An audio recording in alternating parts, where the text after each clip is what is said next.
Serwan Ismail is an MP in Iraq's parliament. He is one of 14 Kurdish MPs who may be stripped of their immunity for voting in the independence referendum. The Iraqi government, the Iraqi parliament trying to lift the parliamentary immunity on us, the members who participated in this democratic process, and they want to send us to the court. In this way, according to the Iraqi court, to the Iraqi law number 156, the punishment will be execution. Can you imagine? Iraq is one of the most corrupt countries in the world. It ranks 166 out of 176 on Transparency International's corruption index. We are a rich country, Iraq. There is many cases I can talk about, give you solid evidence. For example, as a chairman of Education Committee, we realized that the previous Prime Minister Maliki allocated $2 billion for building schools in the entire Iraq cities. So what happened? They took with the Minister of Education, Muhammad Tamim, they took 60% of this amount, and they destroyed 1,700 school buildings in the entire cities of Iraq. Then the 60% of the money gone. It has been several years, and none of the schools built again. So this is one of the hundred thousands of the cases, So just this morning I was talking with one of my colleagues. He's the member of the Transparency Committee at the Iraq Parliament.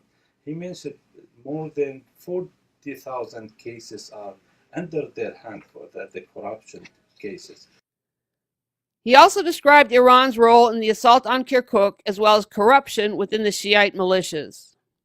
The problem is under the influence of Iran, with the direct supervision by Qasem Soleimani, the head of Iranian Revolutionary Guard, Al-Quds forces. They attacked, they made a plan, they attacked Kurdistan. Also, they killed too many civilians. So also there is a list corruption over there. If you look to the list of financial list at the Ministry of Finance in Iraq, the list is over 120,000 people joining Hezb al-Sha'bi, but in reality there are more, maybe less than 40,000 people.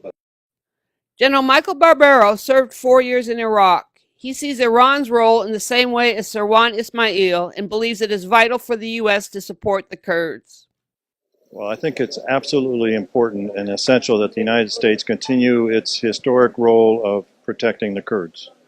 We've done that in the past, and we need to continue to do it, even more today, given all that's happened in the last few weeks.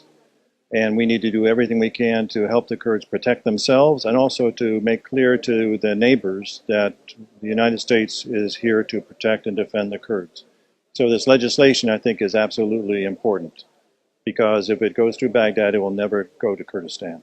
So we need to directly support the KRG and the Kurds as we enter this unknown phase of what's going to happen. We know the majority of the Shia militias are proxy forces of Iran. And again, that's another reason for us to help the Kurds who have fought bravely and pushed back against Iranian influence. And the U.S. needs to take a very active role in helping to mediate between Baghdad and Erbil to resolve this issue and resolve this crisis. And we can't stand on the sidelines. We owe it to our Kurdish friends who have fought bravely and been our most loyal allies in the region to do this. The U.S. first tilted toward Baghdad in its fight with Erbil. Now the U.S. is neutral, but many people in Washington are saying that it needs to do a lot more to help the Kurds and protect them.